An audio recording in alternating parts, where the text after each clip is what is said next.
Dzień dobry, assalamu alaikum, ciao, konnichiwa, bonjour, good morning, and namaste. Good morning, good morning, good morning. It's Ken at 10. I hope you're doing well today. It's Friday, my favorite day of the week, as many of you will know. If you watch regularly, love a Friday. There's something about it, the expectation of the weekend, plus it's a really busy day for us in the office, trying to encourage everybody out to get viewing the properties that we've got available and making sure that our vendors have the best competitive advantage by getting as many viewings as possible.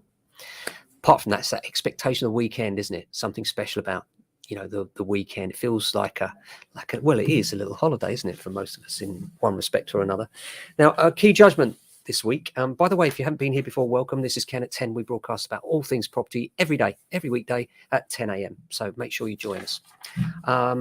A key judgment this week from the Court of Appeal, which I think is important, particularly if you're a buy-to-let landlord. This should interest you.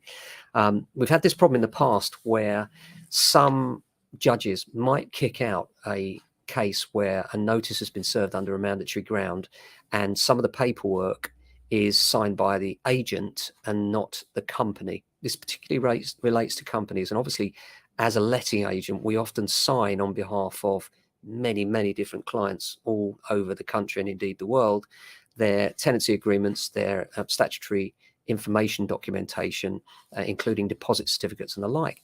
And there was a big hoo-ha about this in court. I'll read to you what actually happened. And this is from the Northwood Solihull versus Fern Cook Oars case.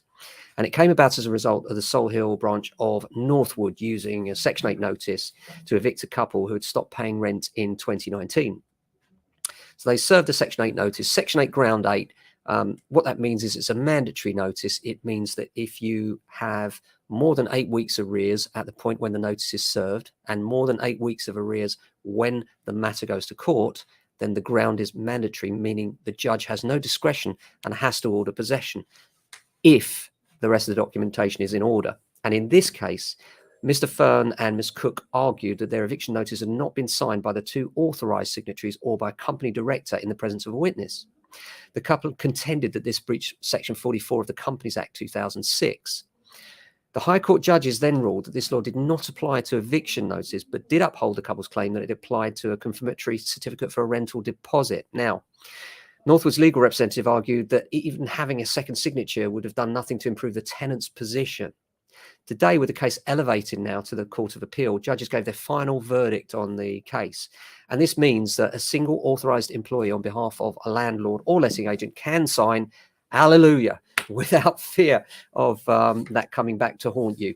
In the past, what we've done is where we've got court cases, to be belt and braces, we quite often sent these notices off to make sure that they're signed by company directors and the like before we apply for possession, to make sure that the I's are dotted and T's crossed. But that's no longer necessary. So it really has made that a lot easier. And I'm really pleased to see, most importantly, that for once it's come down in favour of the landlord rather than the tenant, which is quite rare these days, I must be honest. Now, the Express today reports on the top 10 most expensive places to buy in the UK, and the Winchester replaces the previous table topper Oxford, which moved into second place. Truro, Bath, Chichester and Cambridge are also among other cities that did well on the list, and London is in 8th place. Average wages notably higher in the capital than elsewhere in the country.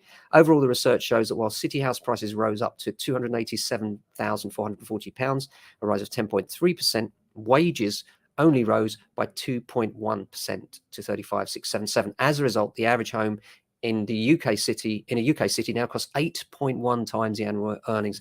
That's quite a shocker, isn't it? And it just goes to show, how many people do you think are going to be looking to buy a home in the UK in the next year? It's a surprising number, actually. 10 million. 10 million people are going to be moving this year. So it's going to be a really busy year for sure. When will all these people start to think about moving? Well, it's going to be the springtime. In my view, we're going to see a huge upsurge in the number of available properties in April this year.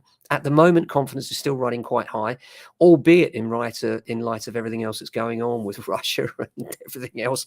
The property market is still strong. Confidence is still high.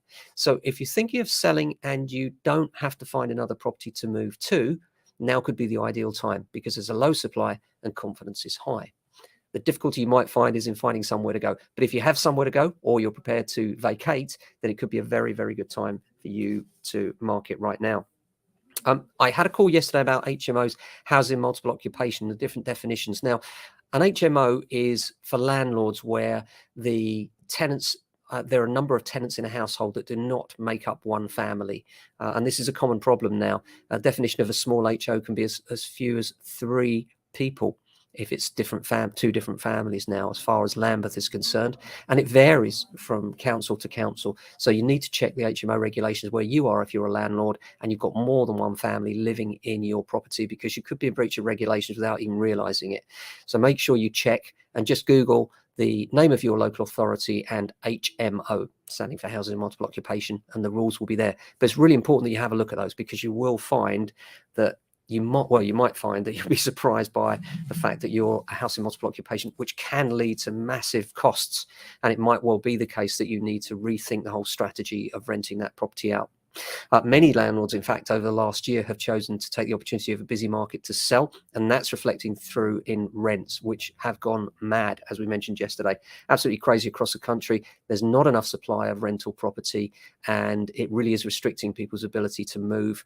The government are partly responsible for this, in my view, when they introduced Section 24, which means that many individual landlords that aren't limited companies are now not able to offset their tax bills, and therefore it's much more expensive to be in the buy-to-let business. And their tax bills have been so high for many small landlords particularly, that they've actually exceeded the amount of income they receive, making the whole business pointless for many people. So believe it or not, there are landlords out there that are neutral or going backwards. And in those cases, obviously, rental inflation helps to make sure that there is some margin in there for them. I'm not saying you should cry for landlords by any means. What I'm saying is that it's led to a situation where many landlords that have made a profit in the past are not anymore. Hence, they're pulling out the sector. And in pulling out of that sector, there is now a real gap for new accommodation coming to the market. Now, there are professional buy-to-rent schemes coming along, but they're far too few to have any serious impact on the national markets.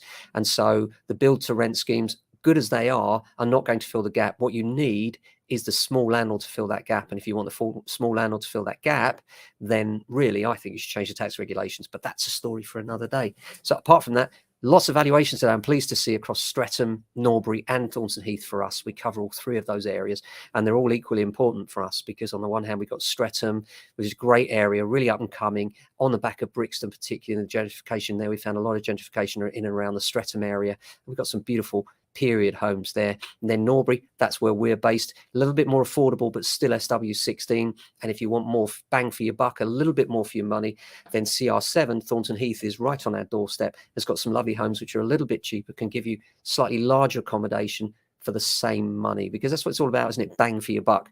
And for some people, the priority might be to get as large a house as possible. For others, the location will be the key. And, you know, it's the old adage, the 3 things are important when you're buying: where it is, and where it is, because that's what matters when it comes to money. We've got some really prestigious addresses such as Copley Park, Christian Fields, Braxted Park in Streatham, and some beautiful houses around Strathbrook Road, and the common area at Streatham is absolutely stunning. And then here in Norbury, we've got the whole area around Green Lane, at the top of Green Lane there, always really popular around the park. And actually on Green Lane itself, even though it's quite a busy location, and then Granville Gardens, Heatherset the other side. And then on top of that, we've got the American Estate, which goes from Virginia Road all the way back with names of American states rather, and that's Florida, Carolina, Virginia and Maryland. And then of course over this side we've got the Scots Estate, where we've got Scottish town names such as Dalmeny, Strathire, Edeline, Melrose, and that's another really popular area, a little bit cheaper because they are terraced houses, and so they're good value when compared to Streatham particularly, and we are still an SW16 London postcode, so a lot of people choose those. I call it the migration route. What we find is a lot of people start their search in Clapham, Balham, around there, thinking, I want to buy in those areas, that's the area I really want to be in. And then when they look at the prices, realize that the only thing they can afford there, if anything, is a flat, and they actually want a freehold property. So they start to come south. They look at Balham because they know that's got a tube, and then they end up tripping over just from Balham. The next town south is Streatham. Streatham then, no, it doesn't have the tube, but it does have good rail services. Once they dial SW16, then they're ours here in Norbury. What do I mean by that? Well, quite often, again, the migration route, they'll look in Streatham, a lot of flats, around £500,000 there. Here in Norbury and in Streatham Val, we can find you a house for the same money. And of course, that's really attractive for people thinking about their families, especially now with the pandemic, where people are wanting that extra space and the garden space particularly. So always excited to deal with our new people as they come through the doors and find themselves stumbling upon Norbury as an area, and a good value area too, with a nice community. So that's it for today. I hope you have a fabulous weekend. We're really looking forward to today, getting everyone out and viewing. And we'll be back on Monday with another edition. Until then, stay safe, look after yourselves, and if you can, your family and friends. Ciao.